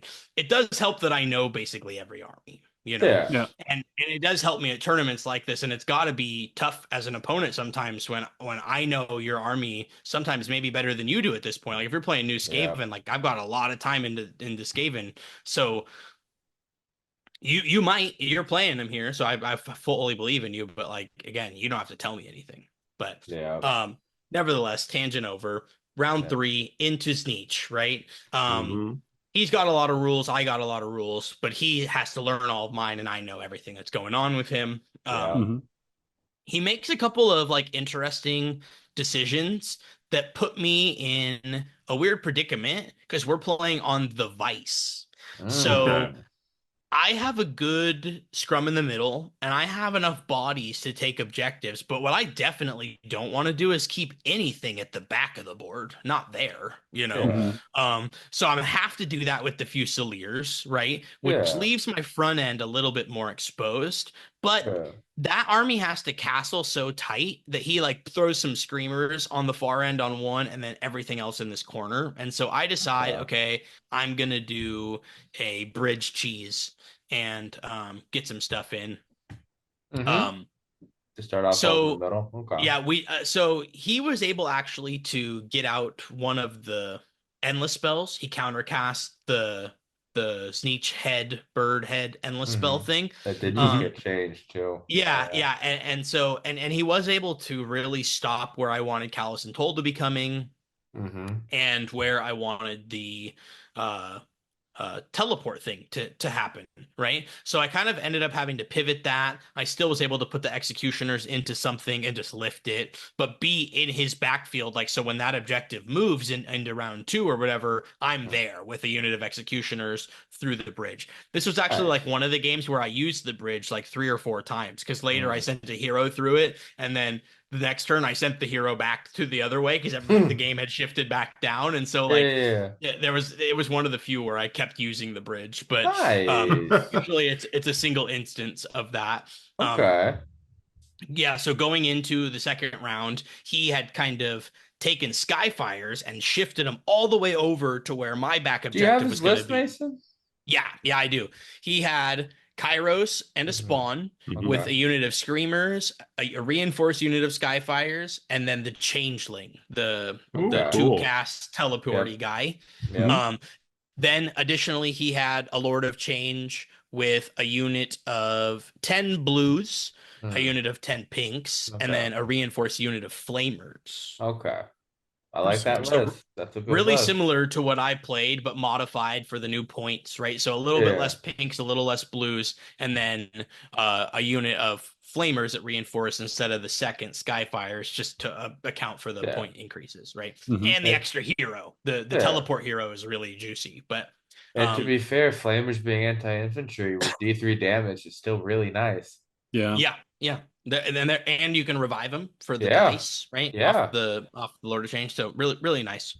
Okay. And this guy Alex was one of the few people I was like worried about looking at the list, you know, being an ignorant strategist. I'm like, I don't recognize a ton of these names, but the few that I do, I know I always have to fear when we go to Mm. play because these are some of their more competitive players in their local area. Because even Yeah. though it's close to me, I am kind of going into their meta. It's a lot of Yeah. their You're going folks. into Yeah. their house. Yeah, exactly. But I recognize the Okay. name, strong player. He and I have played a couple of times. He's a really long time Siege player, so he knows his stuff really well. Good. Um, yeah, so he moved the Skyfires over and was able to really deal. You know, that they could deal with the unit of Fusiliers, and then was barely left them alive, like maybe 3 wounds, and was going to power through on them to go back and take my back objective at that bottom of 1. And he did, and left the Fusiliers with 2 alive. And that right there was a big mistake. They needed to stay in, and because I was at 9 points. He did this and went up to 10, left that unit alive, didn't get a double turn, and put him in a really weird spot where I was now the underdog by 1 point, and he was out of position now, but and off the objective because it moved. So all I needed to do was exist exactly where I was, and the fact that I lived and was not engaged and those guys weren't on the point meant that I was immediately back in it, and I was going to pressure into the rest of the army, right? So put some stuff in, almost killed that Lord of Change. We talked about that earlier, but like I forgot that he used all out defense with only 1 command, and I should have used the command core, like stop that, but pay an extra or do not pass, right? And because we had talked about it, and then the sequence went to happen, and we just kind of blew past it and definitely played with the save. But we don't do, I mean, takesies, backsies weren't necessary. And I was like, oh crap, that's okay. And then the teleport situation, so I blasted him, and nobody felt bad about again, because I have so many different things, and I have the sheets and all of this, but it's can't like. Right. And to warn my opponent about the prayer thing is like so minute, because it's really never going to happen until random situation where I've got it in the tool bag. And that's like what they designed, I think, the spell and prayer lores to be. So having those tool bag type things, right? It's like it's for a Dwarden dude only, and it's like a Kamehameha lightning bolt kind of a thing. Like it's just cool. So I was thinking more like Thor hammer, right? Maybe. Yeah. But yeah, it ended up being pretty one-sided from that point on. And then once the vice moves to the middle, if you're not ahead against my army, you are never, with his army, you're never going to get points from that. Because you'll never move my bodies. Yeah, exactly. Like I sit there and you can't take it. So we were able to pretty quickly determine again, the third, maybe top of 4. Maybe we did prio into 4, and that we were like, okay, yeah, that's going to be what's happening. Fair enough. So that brings us to end of day 1, 3-0. City's doing the right things. Of course, I'm sure you guys lit up the town. I'm not even that guy. We went back, and me and Michael were going to go get some dinner, but he decided to just chill and bail on that. But I was like, I'll just go wander around Portland. I found like a Southern kitchen kind of place and got like a chicken and waffle dinner. Nice. Yeah. Good. Really good. Yeah, really good. It was like a whole chicken breast that was breaded and dropped, and like a really nice waffle. Yeah, it was a little pricey because we were in downtown Portland and all that jazz, but they had a homemade cream soda. I splurged and tried that because I'm a sucker for a cream soda. Not sure really soda. Yeah, not really sure what they did, because I mean it was good, but like I watched her make it with stuff at the bar, but I was puzzled, and then it was cream soda. So that's an interesting thing, but cool. Yeah. So I just kind of wandered, and then Michael just kind of hung out a little bit after that, and then crashed and got up the next morning, did the same routine, sans the energy drink, just didn't do one, just raw dogging it, if you will. This is the most bold choice. Like without the prophylactic protection of a Celsius or a Fahrenheit, just walking in 3-0 or a ghost. Ghost is the go-to, right? That was on point thematically too. I mean, you would have had to like have a strength of men, or maybe a Spartan energy drink. They make a Spartan energy drink. You could have done that. Right. We need to get on this marketing ourselves, damn it. Okay, keep some of these ideas, Jack. That's right. We got to write this down. Just wasn't really set up with an opportunity and didn't really feel like exploring, so of course. Get there. I knew the night before that I was going to get paired into Skaven for round 4. Again, we kind of talked about that. I know this army really well. I'm sure my opponent, I assume people look at the list if there's the brand new book was legal for this, right? That's correct. Yes, making sure for rules cut off. Nice. Okay. Yep. Cool. And then his list was Thankwol, a unit of Clan Rats, a reinforced unit of Doom Flayers. So that's 4 of the wheel guys. I got a friend that's high on those right now. Yeah. They're good. A unit of Night Runners, and then a reinforced unit of Rattling Guns. Love those. Real juicy. So nasty. Yeah. So nasty. Then he has an Arch Warlock, another unit of clan rats, Warp Blaster, which is the new bigger cannon from Scaventide. Yeah. And then a reinforced unit of the Jezzails, which are I the love that second. thing, by the way. It's so fun. Yeah, it's really cool. Yeah, really, really fun. Cool. Especially because he like overloaded against me and rolled like, I don't know, 26 or 24 dice or something and didn't roll a single one. I was like, Dude. Oh, Okay. I mean, it didn't deal a ton of damage, but still, I'm like, what the hell? You just overloaded, dude. Like, what's going on? you're That feels supposed like to such a robbery. explode. There's like almost Right. no way it doesn't explode. I know. Yeah, it was crazy. And it was the second overload shot. It was only on like Shut 3 up. wounds left. And he's like, this is gonna kill me, but I gotta do it. And Yeah. it didn't. I was like, so we had a pretty fun thematic kind of a game here. This was another situation, I think, where terrain was used to his disadvantage because he was going to drop that first gnaw hole and was like pushing it more and more over the center line. Well, hold on, let's check the papers here for the Feral Foray, so 6 objectives, mid-board deployment. So he's like pushing this thing over the line and then grabs it and pulls it back and he says, no, I should put it more in safety. And then I'm like, bummer. Then he says, no, second thought, more aggressive, and moves it like almost completely over my line, like not far away from the hammerers. Again, you know? Dwarf Anchor. Dwarf Anchor. Right. So we're talking like maybe 12 inches away from the hammers. Sledgehammers, Mason. They're only moving 4, but move order is 3, so that's 7. And now I need a 5-inch charge, and they did it. So so he put it there, and I'm like, yes, closer, yes, bring it. And so he kept the rattling guns up in the sky, deployed real tight. Jezzail's like real far back, like far enough back that he wasn't even really going to be able to like shoot stuff through his own trees that he was in with all of them. Real safe, really blocked off. Yeah, a little too safe because people are worried about the shooting. Was he giving you first, hoping to double you so Yes. he could just shoot you more? Okay. I think so. Okay.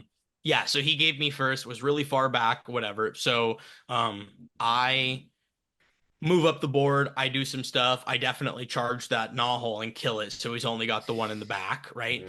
And then I drop Callus and Toll in, and it's like 9 away from these night runners that he's screening off with, and then Thankful here, and then there's this gnaw hole here. So I'm like 6 or 7 inches away from the gnaw hole, but 9 away from the unit. Then they move in, so I'm like 4 away from the gnaw hole and like 6 away from the unit. Then I make my charge and I get an 11. So we're going places. Callus and Toll go into Thankful, right? Then I get like a 7 or something on the companions, but I just use the terrain piece on the backside as an anchor to go into Thankful with the unit, right? Because they're anti-wizard and now they have the ward, and then Callus and Toll are double damage on so 4 damage melee attacks on Callus and Toll. So gross. So gross. Put everything in. I all out attack. He all out defenses. Thankful lives on 1 wound. Okay. He goes to like bonk me back and like literally does nothing. Like, oops, I stumbled in Thankful style, but somehow he barely lived in Thankful narrative fashion, right? Very narrative. He heals for 2 on the top of his turn. I go, or I forget what else happens, but he like in the next turn he teleports him away 9 inches away from my hammerers. He's gonna try to deal with those hammerers for his tactic. Charges in the 3 health with the Doom Flayers actually, and then Thankful. He's like, oh, Thankful's gonna make this charge too. Oh, he got an 11. Okay, I'm gonna send it, and I'm like, what are you doing? He's got 3 health left, so the Doom Flayers do their thing, and I'm like, okay, the hammerers are gonna. There's 5 of them left here. They're gonna punch Thankful to these 3 wounds, right? Yeah. Thankful lives on 1 wound. Classic Thankful. Heals for 1, sitting there. Okay. Now at this turn, far too much warpstone dust that rat has done in its life. Yeah. Then it comes to me. He says he's going to countercast to get Thankful out of harm's way because he's engaged with 5 hammerers now, right? Yeah. And the Doomflayers big time died to some executioners. So he's like, I'm gonna get Thankful the hell out of here. I'm gonna cast. Oh, boom, perils. Oh, take 2 damage. Don't ward save. Shut the fuck Thankful died to himself again in true Thankful sabotage fashion. Yeah. Beyond Thankful. That is Thankful 1000. Right. So This one was Jeez. actually pretty short-lived because, he didn't have a ton left after that sequence. And Mm-hmm. if you Yeah, were he paying just described attention, half what his army's happened dead. was, right, I killed the Nahul he summoned. I had Callus and Toll and the companions up in the backfield next to Uh-huh. that Nahul. He put the other one on the far side, and the Fusilier shot at it and then charged it and just kept it there because I Shut knew they up. weren't going to do enough damage. And so he never Yeah. brought down the Rattling, and I knew once he put him in the sky that I was never going to let him come down because Yeah. I was never, you were going to make me go first, and I was going to do everything I could. I would auto run those dwarves to make sure you'd never drop those there. Yeah. Yeah. Um, and Because so how many points is that now? it's 300, but it's just a lot of Oh. output. Yeah, It's not too many points, but I mean, still, he fought you with a 1,700 point army. yeah, You know? yeah, and gave me I prefer to free only do charges that and stuff. first turn. Yeah. Right. Yeah. So after that, I yeah. prefer my full 2,000 points, good sir. Place them on the table. That makes sense. Mhm. But yeah, it was a good game. Again, I knew Skaven really well, so I had a great understanding of what I needed to do and what he wanted to be doing. And Sure. I just knew exactly how to counter it.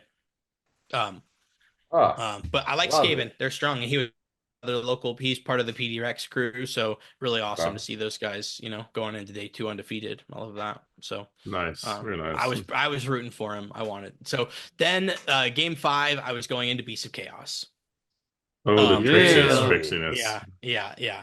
Now, again, this is a little unfair because against almost everyone else, he did the same thing I did. Okay. But Mhm. unfortunately, he had to play me, and I know Beast of Chaos. So, Yeah. so I knew exactly what he wanted to do and what he was trying to do, or what I thought that he wanted to do, because he kind of surprised me. Okay. Not in the most polite way. I don't think it was the right thing to do, but Uh-huh. I was shocked because I was expecting the exact opposite basically to happen. So, God, I hate when that happens because yeah. then it's like, who was right in the end? Right. I mean, Like, when it you happens and outplayed it me. works, when it happens and it works out for you, I mean, it's great. Yeah. Yeah. Beast of Honestly, Chaos though, definitely I the think- army to do that on now too.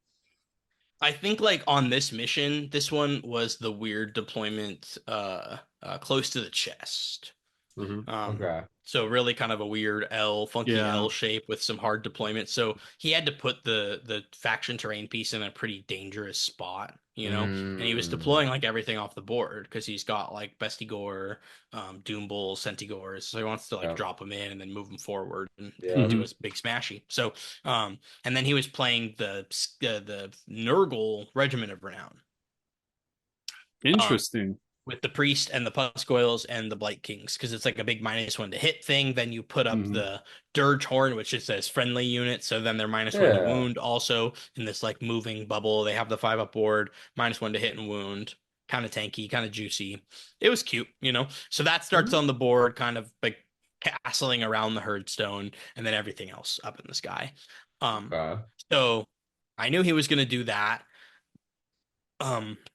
But what I expected him to do was to have all that stuff in the sky and then make me go first and like unpack a little bit, like everyone has done, and then see where things go, and then maybe drop stuff in and maybe just play loose, play tight, build up your your terrain piece thing.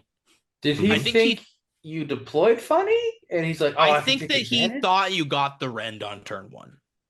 Okay. Yeah. And so, longtime Beastman player, I'm guessing. Yeah. Because you would have loved this army. He has them written here, but his Doombull was a Fimmerarch noble, and his Bulgors were a Fimir warriors. Okay. Oh, nice. The Grey Bray Shaman was a really Fimir Dirarch. Oh, the man. Bestigors were Hero Even Quest Fimir. The Centigors were Zotes. The Ungors were Chaos Snakemen. God, so he's essentially doing the same thing that I'm doing for Slaves to Darkness with Beast of Chaos. Sounds like it. That's really cool. That's awesome. Yeah. So it was a really cool army. And he was 4-0. He was playing it, really well. But yeah, he decided to take the turn and do the one where he says, I'm gonna kill 2 units, and he like was gonna drop in and kill the Fusilier bumpers that I made. So I'm like, Sure. okay, I can kind of get behind this. I guess this makes sense. Yeah. So if I would have gotten the Shards of Valinir off on a countercast, I would have just denied this entire everything that he wanted to do. I would have just made an infinite amount of space near my models that he couldn't Deploy put models in. Yeah, okay. But again, I had all the juices. I rolled the 3 to countercast. Like, all right, bring him in, do your thing. I expected this. I knew this was going to happen on no 1 or energy 2 drink. or 3. Right. I know. Okay, here we go. Yeah.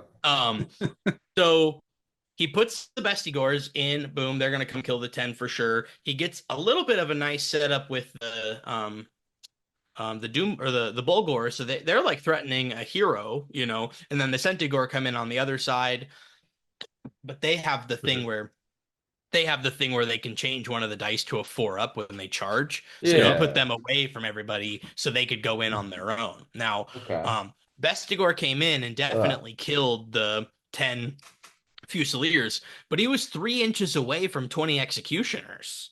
So I countercharged into the Bulgor. The Bulgor punched them first and did, I don't know, maybe he killed 6 or 7 of them or something like that. But I hit back and dealt 24 damage exactly, which is what you need to kill that unit of 6 Bulgor.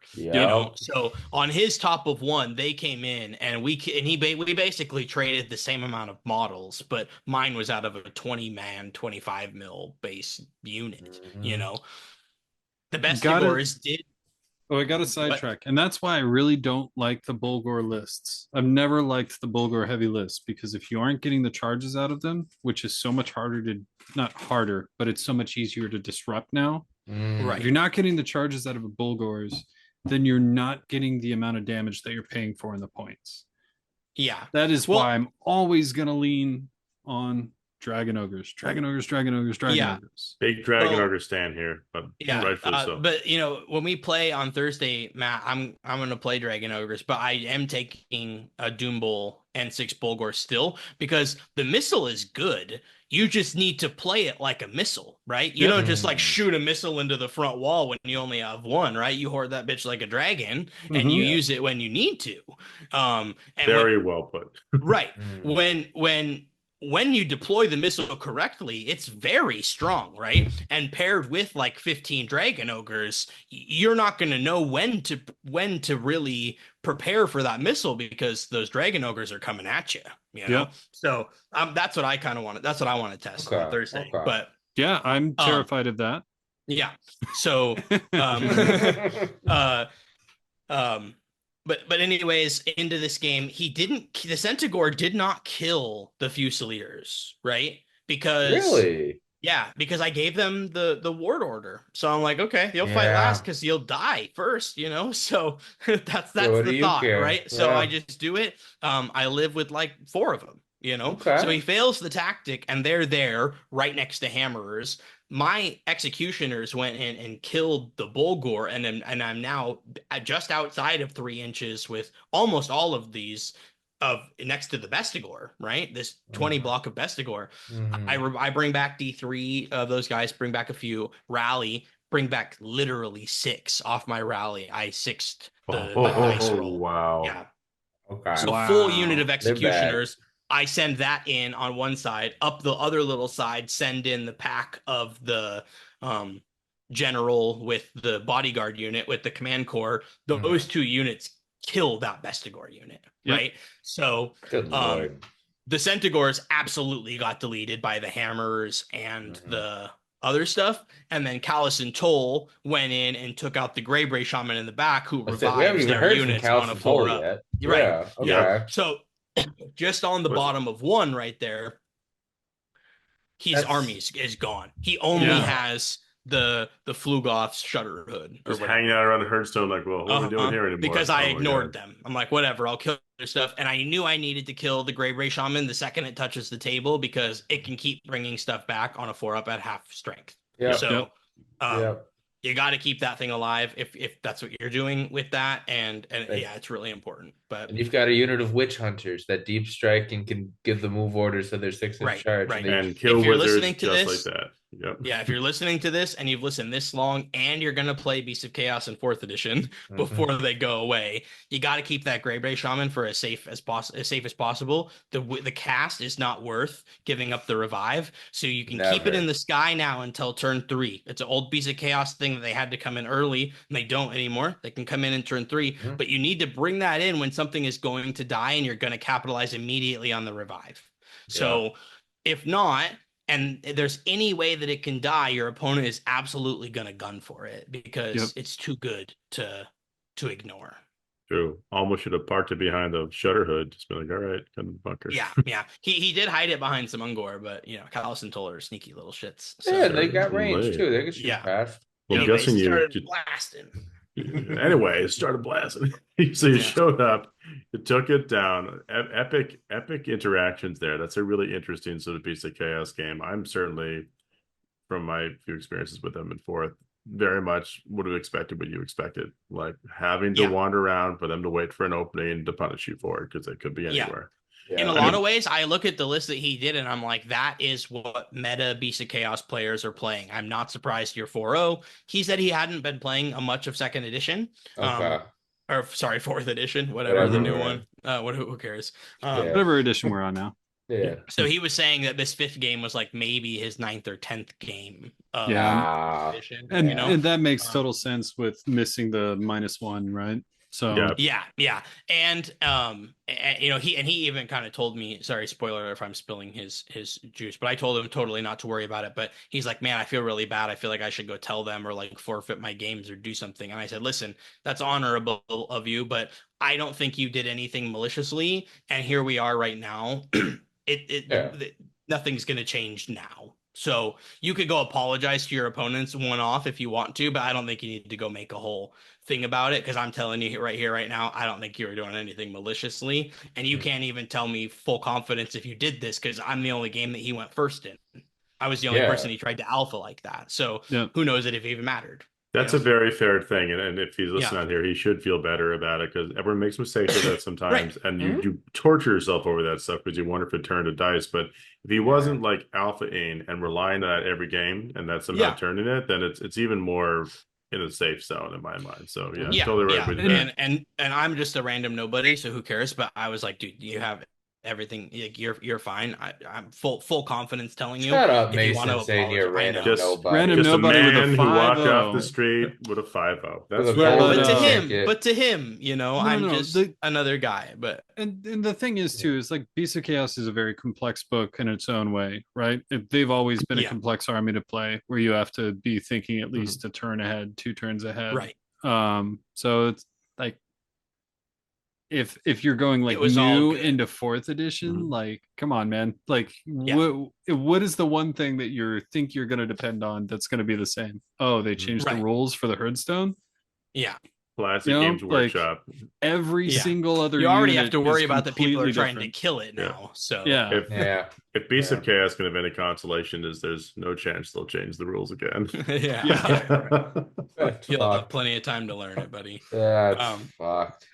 But yeah, it was a good run, man. I was a couple of things just about cities. Like I didn't play any Cav, mostly because I didn't have a ton of access to them, and I was lazy, and I was just like, trying to figure out what to play. And this sounded cute in the moment, and I'm like a knee-jerk reaction kind of a guy. Like, okay, sign me up.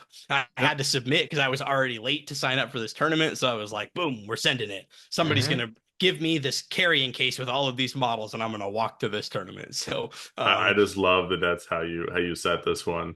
But this is really good, and maybe to give the clicking listeners what they want. So now you've demonstrated a nice 5-0 run with cities, an army you haven't played habitually forever, but brought to this tournament with some of these models. If you were to give people who want to play cities competitively 3 takeaways, to really focus on with the army from your perspective, now having just done this, what would they be? What should they remember to get the most out of it when they're hitting the tabletop? I think one is to not be afraid of the high drop situation. I did a little interview with me afterwards, and I said one thing that was really key was that I knew I was 5 drops. And Yeah. so I knew I was going to go first every time. And if you Mm-hmm. set me up to not do that, even better, like, oh, Mm-hmm. okay, I get my cake and eat it too. Sweet. Okay. Mhm. Because in this case, my cake would be, I know I'm going to go first. I'm going to creep up. I'm going to probably take the center with the dude and the marshal. They're going to hang out. I'm going to creep up the Yeah. sides. I'm going to draw you in, And you know? you're one of the few armies that could do that well because it's 2 units that are anvils that you don't give a shit about outside of that. Right, right. Mhm. Yeah, come fight him. Come stick here with me, please. Yeah. Because then Hmm. you'll just be tied up and an executioner block will come wave in the side and smack you. Um, Yeah. I mean, I'm and then, just sitting yeah, here feeling validated, like just high drops. I love high drops. I don't have to yeah, make that decision. I've already made right. mine. They're high Yeah. drops. Yeah. Yeah. I don't know Yeah. if I like live and die by like high drops all day, best drops, but at Mhm. least for cities, for a major takeaway was like For sure. knowing Yeah. that going in and planning around that and adapting my strategy to that and having that roadmap I've talked about a ton in my game plan. Like Yep. going into that meant that the 5 drop was not a drawback for me. Yep. Whereas That's sometimes it's great. viewed as a big drawback. So, keeping that in mind, realizing that when you take another army and you've got their subfaction abilities, if they benefit X unit better than Y unit, then you usually focus on X unit, right? Well, to capitalize on cities, subfaction abilities, you need more heroes. And So you so, need those drops, You and that's do. correct. that's the secret. Okay. Yep. Yes, exactly. Um, Okay. man, I think the second takeaway To the is callous and that toll. Yeah, I mean, yeah, you got Yeah. to play Callus and Toll. I think actually something I learned and could have done is making Callus and Toll your general is actually a really strong play It because then you is. make the bodyguard Callus and Toll's unit, so you Yeah. can actually just drop them somewhere and sit on that. I can use them dual purposefully where I was playing them to be an Mhm. aggressive, go in and kind of like side pin and make you annoyed and turn around while the rest of the army kept crept in. If you can Yeah. Mhm. visualize that. If Oh I did yeah. it this way, they could actually just drop in on that objective on that piece of terrain and say, come get me, Yep. because now you have to deal with me, or I'm next turn, I'm gonna get wherever I want. Totally fair. So that could be another takeaway is that that's actually right now probably a better general bodyguard choice than what I did. Um, Hmm.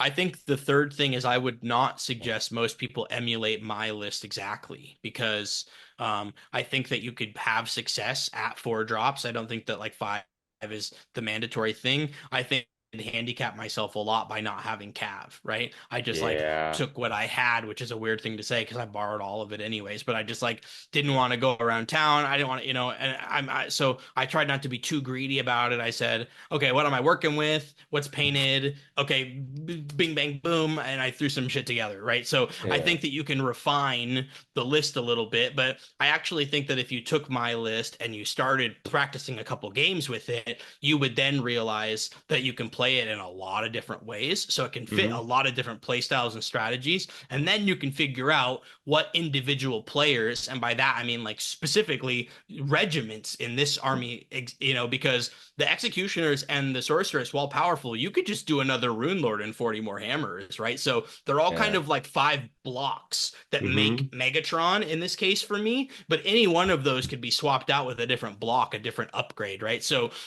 if you wanted to explore cities and you have a huge range already, or you're a former cities player or whatever, you could start with something like mine because it is very you get to maximize orders, you get to really nail down your wholly within 12 ranges, Yeah. when to sequence the different ones and how powerful they can be, and then see what pieces you like the most and adjust accordingly. I I know just That that's a wish. that cop makes a lot out of what number sense. 3, but Yeah, and to that Yeah. point, I Oh. played almost that exact list against Derek, our friend Derek. yep.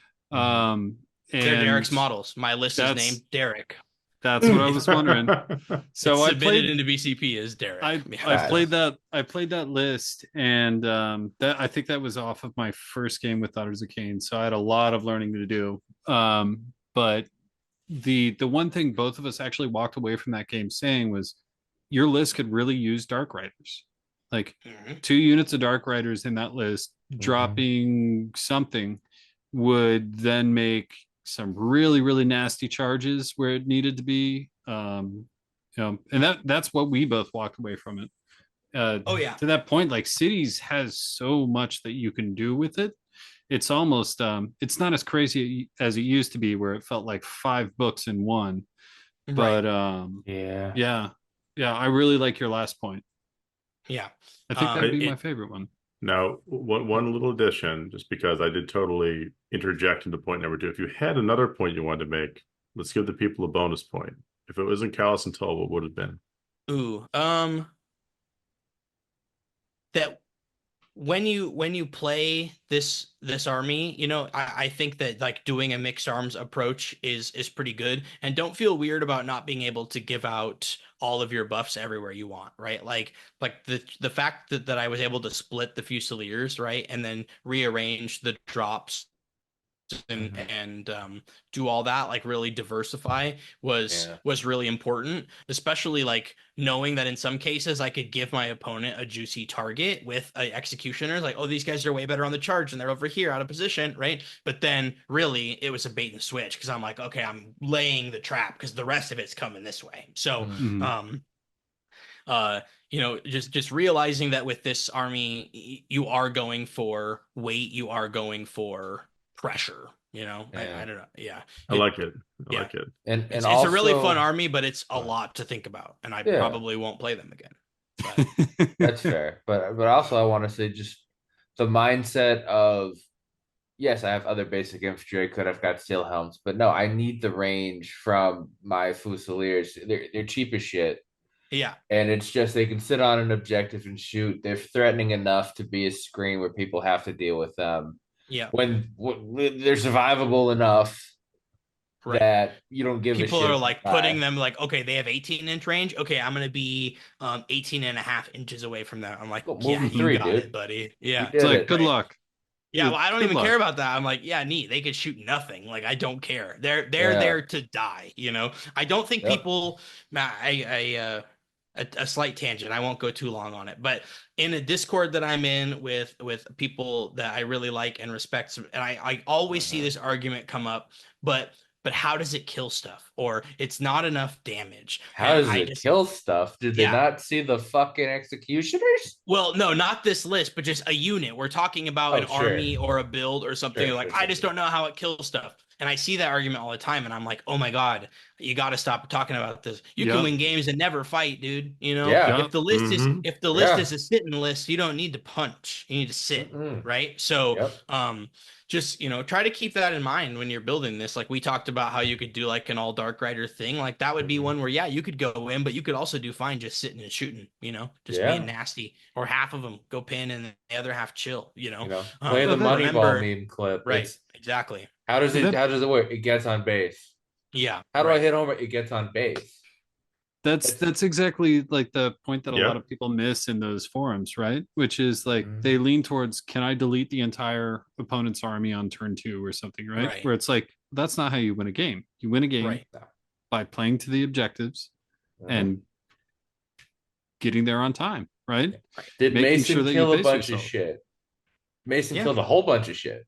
Yeah. But not every unit needed to do the killing. Things have Mhm. different roles.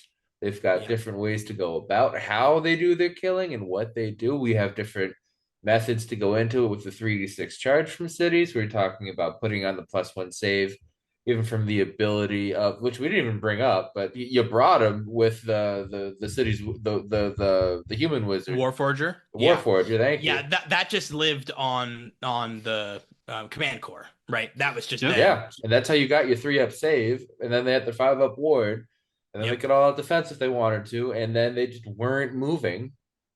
The way there's so many other things to do in this game besides just killing Yep. And that need to happen. those things are going to win you the game, right? Mhm. Like, Yeah. I think even though I'm playing like a super killy army right now, the things that are winning me the game aren't destroying units. It's, oh, I'm getting a free movement phase out of my counter charge. Oh, Yeah. I'm getting a free cast where I can now lay something down to then get a counter charge and kill the unit that I need to because I'm now trapped you. Oh, Yeah. I'm You've gonna got get harpies to move and screen with. right. Mhm. You've got So I know I've talked with people about Night Haunt, and I'm still throwing lists with like 20 hex wraiths, and they're like, "Oh man, I want more of the other stuff. How am I going to kill stuff?" I'm like, first of all, I'm not worried about killing anything, and second of all, you don't need to, man. Yeah. Like, I mean, Yeah. these hex wraiths are just like not going anywhere, and I'm like, the rest of the list isn't just a piece of a feather. Like everything Mhm. hits. Like you're gonna win by playing the game, right? You're gonna win Yeah. by Yeah. breaking the rules, being Night Haunt, right? Like just Mhm. because Mhm. the Blade Guy's Revenant unit of 20 is going to do like a little bit more damage than the Hex Wraiths, even on the chart. Like, I mean, it's pretty negligible, all things considered, and the Hex Wraiths are just gonna like do what they do better. Yeah, hits So move quicker. They yeah, they last a little bit longer because yeah, it's more than one wound on a model. yeah, What are we yeah. what are we doing here? You know?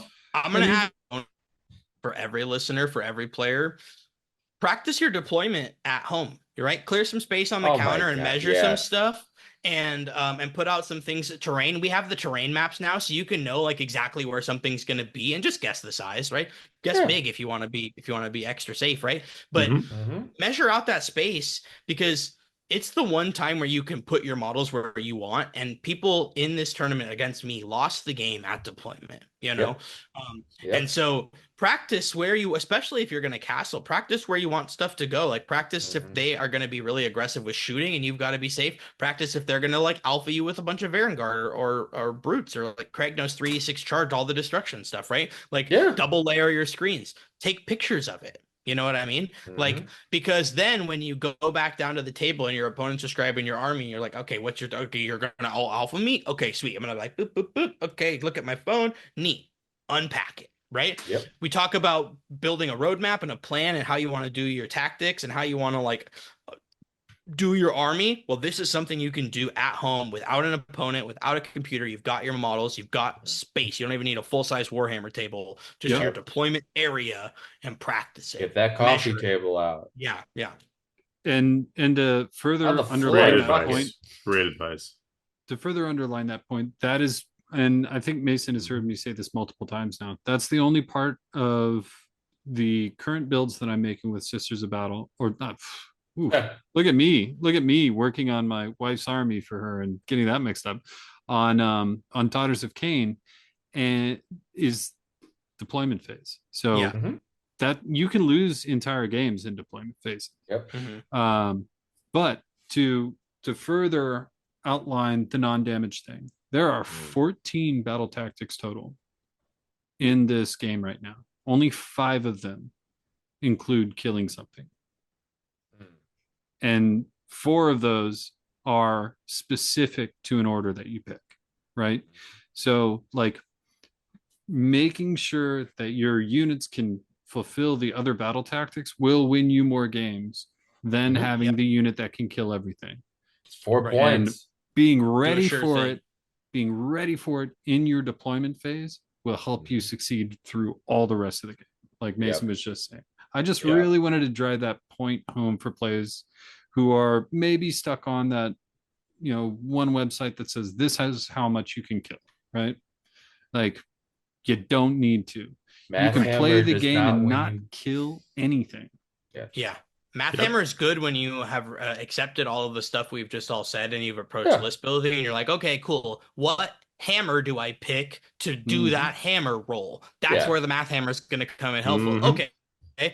This hammer is sharper than that hammer. I'm going to play the sharper hammer for the hammer Sure. slot, Sure. Cha-ching, and then next block, next piece, Indeed. move on, next But step. the Yep. secret, And then the if you secret, come to the next It won't win you the game on its own. right. And if you move down the road and you have that another block and it's like, oh, actually, this calls for another hammer, grab another one, stick it there, right? But your Yeah. list is probably not hammer, hammer, hammer, hammer, right? No. So not always, sometimes, not always. And Yeah. if it is hammer, hammer, hammer, hammer, it's got to have another role. Like what we were listening to in each of Mason's games earlier, each one of his units had multiple ways of doing things, right? So like just because something was a hammer doesn't mean he didn't get it into a position where it could suddenly be a very fast moving unit multiple times, right? Mhm. Literally the It's- hammers, the command core as examples. The There hammers you were have it. suddenly cavalry because they were used in a way that actually capitalized on Every really? single unit pulled its weight. I Yep. used everybody to their maximum potential. Yeah. So really, the hammer is never just a hammer. It's a tool sitting on top of a sit-on base foundation. And of course, that sit on those circles, get those points. Yep. A hammer's a very, very badly designed boomerang if you throw it hard enough. That's true enough. Yeah. But yeah, it was fun to play cities. I'm still doing a tour through the Mortal Realms. I'm kind of in Worlds prep mode though, so I'm going to dial it back, and I'm going to be testing a lot of stuff behind the scenes. Just getting as much volume in as I can, and figuring some stuff out. Giving me black eyes along the way. Yep. Yeah. Someone has to put you in your place, Matt.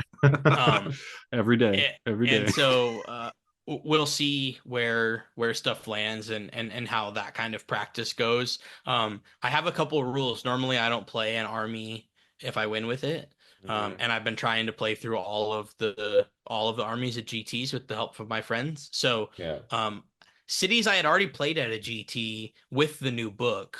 But not in 4th edition, and I felt enough had changed that it was fine to play it. And again, I was kind of in a weird time crunch pinch, so justified. But now I won the tournament with it, so for sure, like, just can't anymore. Set it down, walk on to the next one. Yeah. I will say I have given a slight consideration to a concession for Worlds in particular, because I think to me, while it's one of my ultimate gaming goals forever has been to win Worlds, and I'll keep trying, right? But it's more of a side quest in a weird way. It's a really important side quest, but it's not actually the journey that I'm on necessarily with my armies. So if I have to pivot to go, fight the best of the best, then maybe if I think that one thing is the best, I'm not going to handicap myself by not playing it, because the enjoyment is participating in that level of sportsmanship. And, you bring the best gear. If you think it's the best, you bring the best, So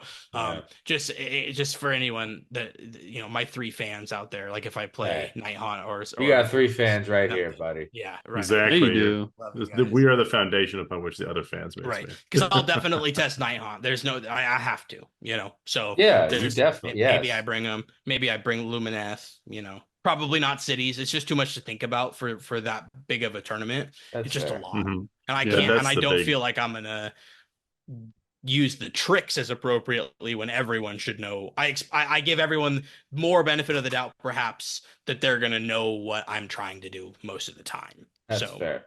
That's an interesting perspective on kind of your World's prep and kind of what you ultimately decide upon, because you have some options, right? But you're thinking you got to bring like the S tier to the S tier event.